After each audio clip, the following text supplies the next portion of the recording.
sva rješenja koja se nude po pitanju rješavanja pitanja otuđenosti od Boga i čovjeka se mogu svrstati u dva tabora. Ne u 5 ili 10, samo u 2. Jedan kojeg slijedi većina, Bog je tu, mi smo tu, zamislite nekakve ljestve i mi se sad penjemo do beskonačnosti da dosegnemo prijestolje Božje.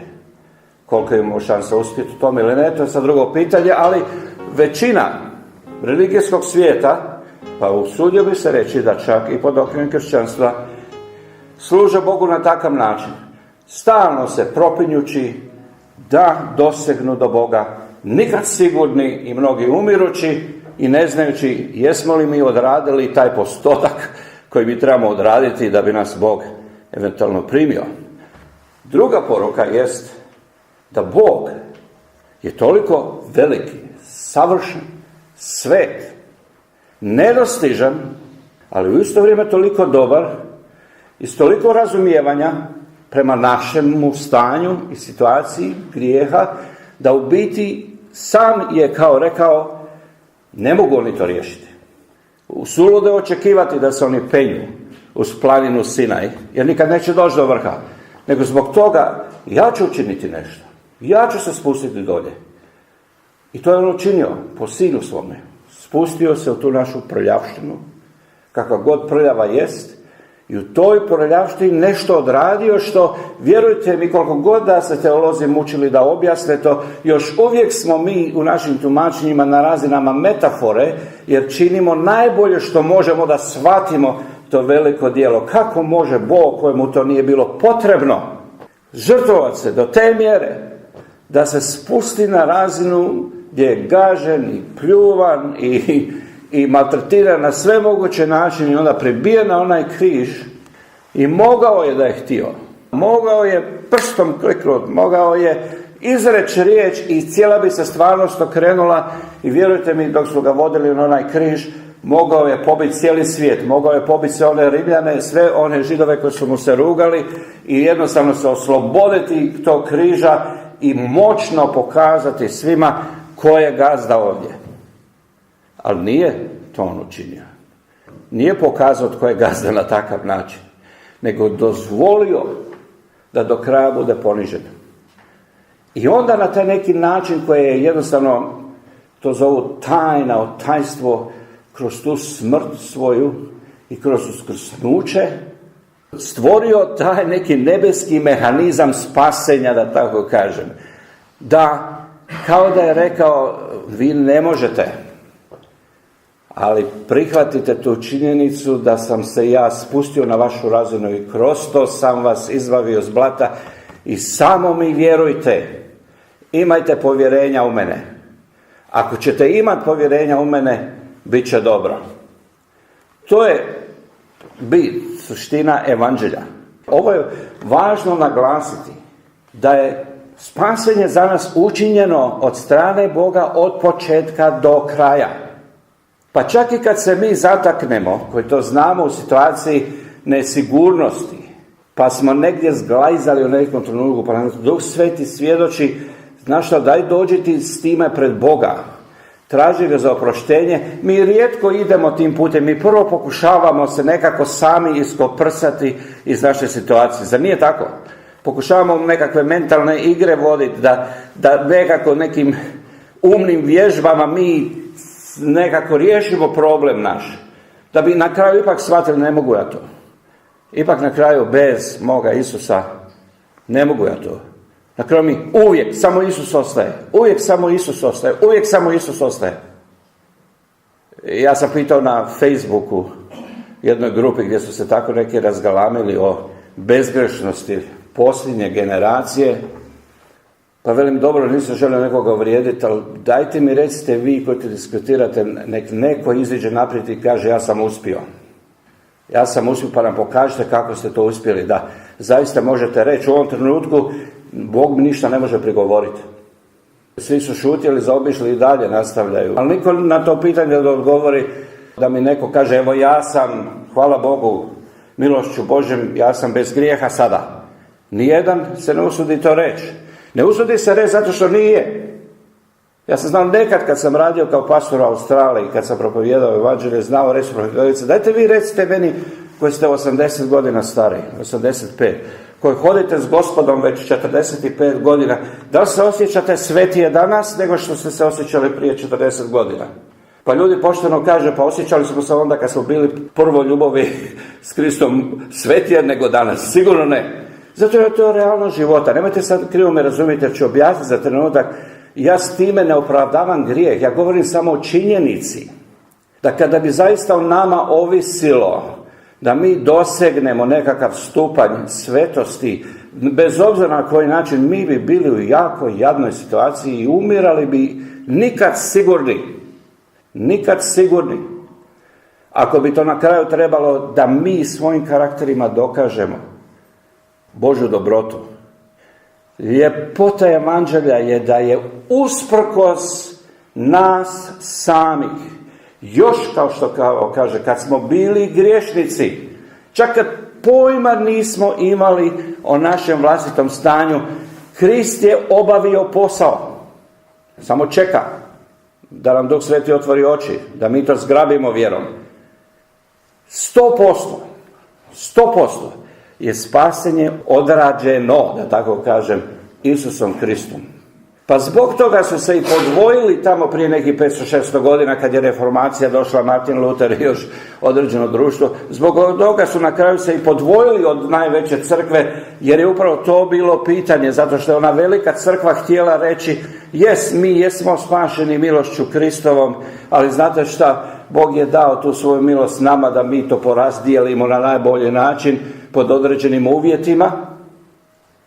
Pa onda je ispalo ovako, evo, spasenje je kao ona mačka na krovu crkve. Samo trebaš ljestve da dođeš do nje. Mi znamo da nije tako. Upravo se reformacija stvorila, jer je Luter i društvo su rekli, ne, nije tako. Nikakva mačka ne hoda po krovu tamo. Nikakve ljestve nisu u pitanje.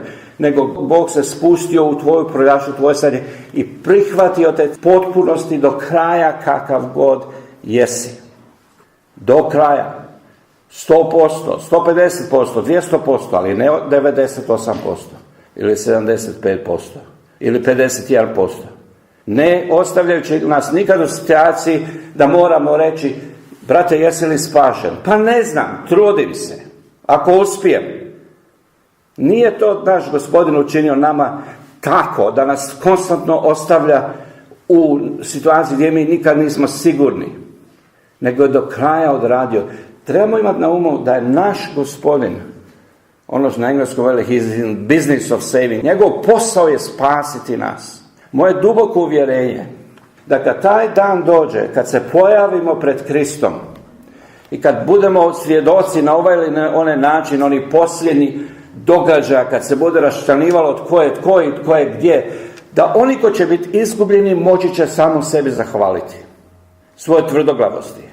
Zato što im su bili preponosni da prihvate taj dar. Uvijek su mislili da nekako moraju izmanipulirati nešto da bi dobili taj dar. A ne da će biti izgubljeni zato što nisu razumjeli neke teške koncepte teološke. Ili zato što se nisu teško naradili, nisu se dovoljno naradili. Nego jednostavno zbog naše tvrdoglavosti, sebičnosti, ponosa, to će ljude odvojiti od Boga. Uvjeren sam čvrsto u to.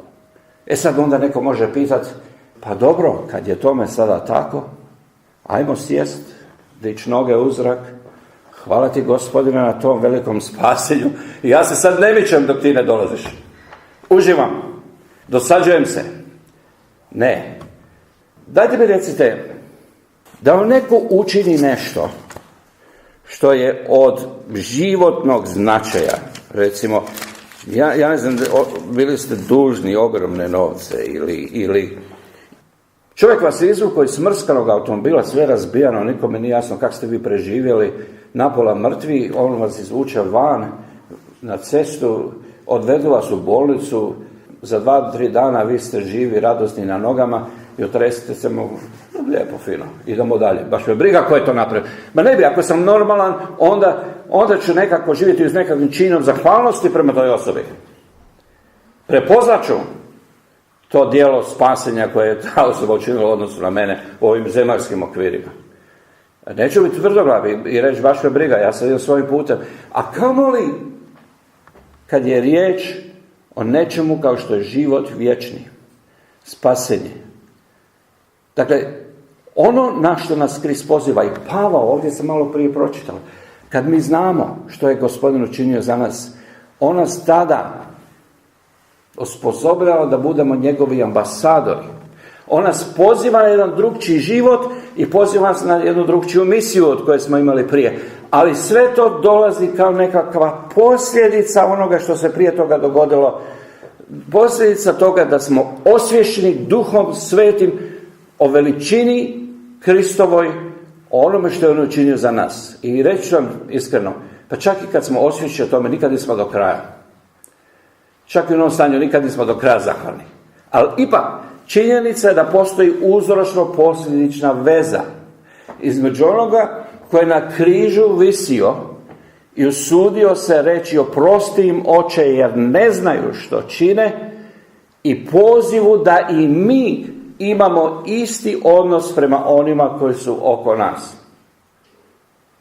Činjenica je to. Bez obzira što nikad nećemo biti tako veliki kao Isus. Bez obzira što naša svetost nikada neće, nikad ne možemo se, bilo bi drsko da se uspoređujemo i da kažemo pogledaj, ja sam isto kao i ti. Ali u isto vrijeme Isus nas poziva i osposobljava i to ide kroz cijeli život. I to se zove život posvećenja. Nešto što je uvijek potrebno i događa se do zadnjeg daha, a nikada nije završen proces, a jedino je završen kad ga pogledamo u kontekstu Krista. Ljepota našeg stajanja u Kristu je ta, a to je meni teško objasniti, da smo mi i spašeni, a kad smo i spašeni, mi smo u Kristu i savršeni. U tom smislu da nas Bog prepoznaje zbog Krista savršenima. On je naše opravdanje i on je naše posvećenje, jedno i drugo. Drugim riječima, mi smo gotovi produkt u Božjim očima, iako u sebi nismo. Prihvaćeni od strane Boga, savršeni njegovim očima zbog Krista, ali u onom trenutku kad okrenemo leđa od Krista i pogledamo prema zakonu i kažemo pogledaj Bože, ne možeš ništa prigovoriti mi smo pali. Mi potvrđujemo time da smo još uvijek daleko od cilja. I vjerujem da upravo ta snaga, ta spoznaja da smo u Kristu prihvaćeni, da smo potpuno njemu, da smo već sada njemu s desne strane, čitajte Hebrejima, nam treba dati snagu za jedan novi život. Jednog stalnog procesa postajanja novog čovjeka, što se prepoznaje ponajviše u tome kako se odnosimo jedan prema drugome. Evo, da budem malo radikalan, da bude mi jasno, da sasvim budem jasan. Ja kad sam bio mali, i nikome ne zamjeram, to nemojte sad razumjeti, to su bila vremena ta, najbolje se učinilo što se moglo učiniti, ali danas bi trebali biti malo zreliji. Ja kad sam bio mali, nije se toliko puno propovijedalo o međuljudskim odnosima. Ali se propovijedalo o tome, ja sam znao kao dijete, da ja moram biti drugčiji od svijeta po tome kako sam bio ošišan. Sam mogao imati dugačku kosu.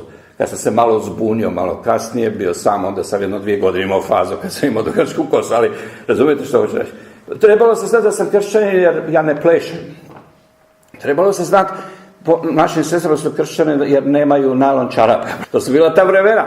Znači, bila je neka, ja bih rekao, naglasak svetosti postavljeno na vanštinu, koja je također važna, ali se zanemarivalo ono još dublje na što smo pozvani, a to je da kad smo u Kristu, onda se nešto događa što se mijenja u našim odnosima u susjedi, to počinju prepoznavati. Ne moraju ni znati da sam kršćan, ali prepoznaju da nešto sam drugčiji od ostali. Moja obitelj, događa se nešto. I onda idemo dalje i dalje. Prepoznaje se, jer drugčije se ponašam prema drugim ljudima. Evo da vas podsjetim na 2 mjesta iz Novog Zavjeta, koja dobro znate. Matejevo Evanđelje 18. poglavlje, 23. redak pa do kraja. Naslov u mojoj Bibliji kaže se nemilosrdni dužnik. Ajmo na brzinu analizirati što se ovdje događa. Znate tu prispodobu. Dolazi čovjek od određenog utjecaja, ali ogroman dužnik prema kralju. Ne znam koliko. Vjerojatno u naše vrijeme to bi bilo milijardama eura. Ogromne novce koje nikada, pod nikojim uvjetima nije mogao vratiti. Ko zna koliko je puta njega kralj pozivao i pitao kako ćemo mi to riješiti i on uvijek izgovore nalazi. Dolazi tog puta, pita ga kralj, pa šta ćemo mi s time, kako ćemo mi to riješiti. A on kaže, igra se on, što bi mi svi, da dobije na vremenu, pa daj mi malo još, pa evo, samo što nisam skupio novce, sad ću ja to. A on zna, i kralj znaju, obojice znaju, da on nikada, ovaj dužnik, neće biti u stanju to vratiti. I onda ga kralj iznenađuje, s čime? Oprašta mu sve. Sve. Ajde zamislite sebe u toj situaciji. Kako bi se osjećali? Jel ne bi se osjećali zahvalni do beskrajnog, rasterećeni? Pa ja znam po sebi što sam znao par puta biti sitno nešto nekom dužan, pa vjerujete dok to čovjek ne vrati pa te to progoni. A kamoli ako je riječ o nečemu što vas davi do krajnjih granica. On je bio u takvoj situaciji. To je naše stanje u odnosu na Boga. I njemu kralj sve oprašta. Sve. Sad ga možete zamisliti kako on ide niz te neke stepenice iz kraljevske palače, gotovo skače, pleše, šta ja znam, od radosti. Raduje se što je on njemu oprošteno kad u jednom trenutku mu mrak pada na oči. Zašto mu mrak pada na oči? Jer je tamo dolje ugledao nekog jadnika koji je njemu bio dužan. Ali mu je bio dužan, ajmo reći, šta ja znam, 100 kuna, 50, ne znam, nekakva mala svota koja se i može vratiti i nije nekakav, ne znam što. I on u jednom trenutku zaboravlja sve. Sva radost je nestala. Lice se mijenja, dolazi ovom dužniku, hvata ga za vrat, davi ga, kad ćeš ti to meni vratiti? Ja tebe već 3 godine čekam i molim, aj ti meni to vrati. I ista priča se ponavlja. Ovaj drugi dužnik kaže, pričekaj me malo, sad ću ja samo malo još da skupim lijevo desno. Ali ovaj kaže, ne, ni slučajno, već sam ja tebi dao vremena, ne znam koliko. I očito da imao nekakvu malu moć čim ga strpa u zatvor. Vidjeli to neki ljudi? Neko je to stavio na Facebook. Proširilo se to u javnosti. Dolazi riječ do kralja. Pa kaže, evo onaj koji mu si oprostio prije pola sata, zamalo zadavi čovjeka dolje za nekih, šta ja znam, 100 kuna i baci ga u zatvor. Kralj se razljutio i kaže, daj ti dovedite vi njega meni. Ni on do kraja shvatio sve. Doveli njega ponovo kralju i pita kralj, veli, šta se dogodilo malo prije? A on njemu objašnjava. On kaže, čekaj, ti tu sasvim pri sebi. Ti nisi shvatio izgleda. Ti nisi shvatio što se tebi dogodilo prije pola sata. Pa kad se ja tebi mogao oprostiti taj ogroman dug, šta je tebi bilo da ti oprostiš, da nisi mogao oprostiti taj banalnih nekoliko kuna tom jadniku? Ti uopće nisi shvatio veličinu dara koji si primio od mene. To je slika Boga, nas i našeg odnosa prema drugima. Izgledna slika. Pozdrav toga kako se Bog odnosi prema nama, što očekuje od nas i kako se mi često, nažalost, odnosimo prema drugima, a ne bismo trebali. To je slika onoga koji prikaže da kad je Bog tako velikodušan bio prema nama kroz svoga Isusa Krista, slikovito rečeno na križu, kad je svoje ruke raširio i zagrlio cijeli svijet svojim rukama, da onda poziva i nas da nam se otvore oči, da i mi isto također širimo naše ruke prema drugima. Ponajprije na području praštanja, jer praštati je najteže, kad malo razmislite, od svih drugih stvari, odnosnih stvari među ljudima, a onda i na drugima. To je ta predivna slika praktičnog evanđelja, da tamo gdje smo mi shvatili evanđelje što je Krist učinio prema nama, sad nas poziva Krist da i mi se odnosima u našim ograničenim sferama, u našim problemima koji su daleko manji od onoga koji je bio između Boga i nas, na isti način. I vjerujte mi, da ako to radimo, to će Bog primiti kao savršenstvo kroz svoga Sina Isusa Krista. Jer će biti u duhu tog Božjeg savršenstva, u duhu te apsolutne slike Božje kakvu on očekuje od nas. Uopće nije stvar o tome jesmo li mi savršeni bukvalno kao što je naš Otac savršen, nego da li mi vođeni Duhom Svetom prihvaćamo da mi živimo u tom duhu onoga što to savršenstvo proizvodi u nama, u našim malim ograničenim stanjima. Tu se mi potvrđujemo. Toliko često, i ja to i sebi govorim, možemo pasti na najbanalnijim stvarima u odnosu prema djeci, muž prema ženi, susjedima, roditeljima, ne razmišljajući, jer nam je toliko stalo da budemo savršeni u nekakvoj ideološkoj sferi razumijevanja nekih teoloških koncepata i borimo se za njih. Mislimo, ako to mi nismo razumjeli, svima drugima za vrat stavili, onda smo izgubljeni, a u isto vrijeme lako padamo na najobičnijim stvarima na kojima se u stvari prepoznaje. Jesmo li mi u biti shvatili iole što je to evanđelje?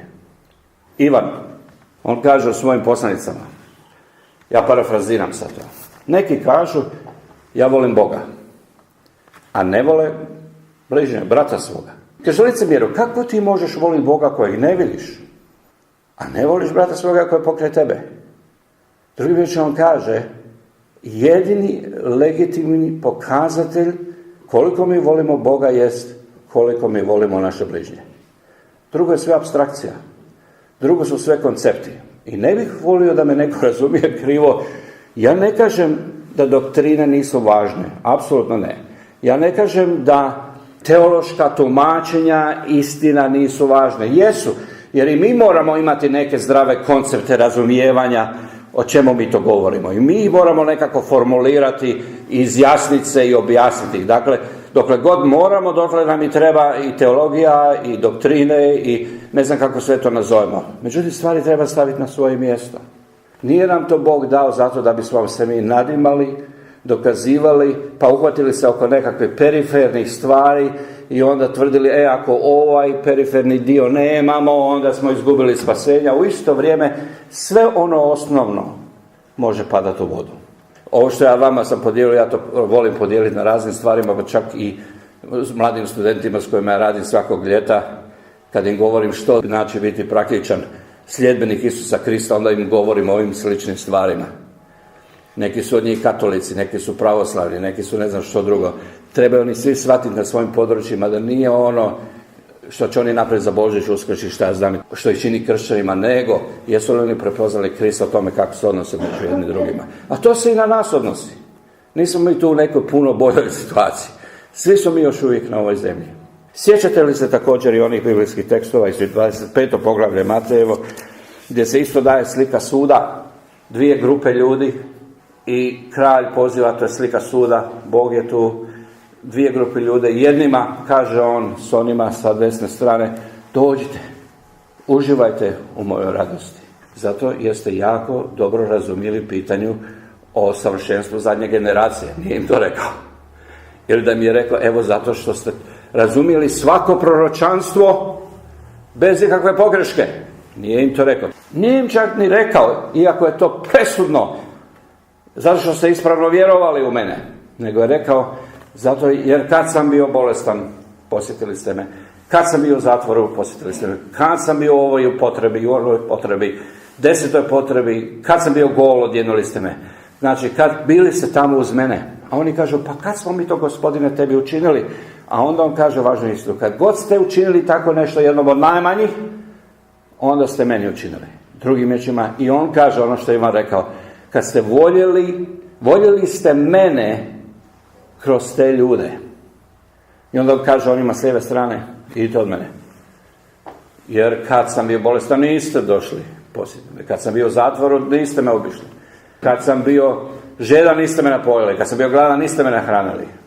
Kad sam bio gol, niste me odjenuli. A oni cinično kaže, Gospodine, kad se tako nešto dogodilo, mi se ne možemo ni sjetiti toga. A on kaže, pa kad niste to učinili jednom od najmanjih ovih, niste učinili niti meni. Evo, meni je to nešto što daje snagu. Moja molitva za mene, moja molitva za sve nas. Da zaista prepoznamo ljepotu evanđelja, prepoznamo da Bogu je stalo do nas, da on nije policajac koji stalno samo gleda gdje bi nas negdje zahvatio. Nije on policajac koji gleda samo kako bi nas zaustavio, uhvatio, naplatio nekakvu kaznu ponovo, ponizio nas i rekao pogledaj opet si napravio neku glupost. Nego, kao što kaže pismo, onaj koji je učinio to što je učinio, dao svoj život na svom križu. Pa šta ostalo nam on ne bi učinio za nas? Ostalo je sve sitnica. Kaže Isus, kad vi koji ste tako zli znate davati dobre darove svojoj djeci, koliko tek više nebeski Otac. Sve što je Bog učinio kroz Krista nas, bilo je zaista učinjeno. Da do posljednjeg trenutka mi možemo biti spašeni. Imamo to na umu. Vjerujemo u to. Vjerujemo, držimo se Krista i onda u našem okružju sjetimo se da nas on poziva da i na nekakav skroman način, jer je skroman usporedbi s onim što je Krist učinio, i mi širimo te naše ruke prema drugima. Jer najsnažnije ćemo posvjedočiti o Kristu ako to budemo učinili. A onda dolaze riječi nakon toga.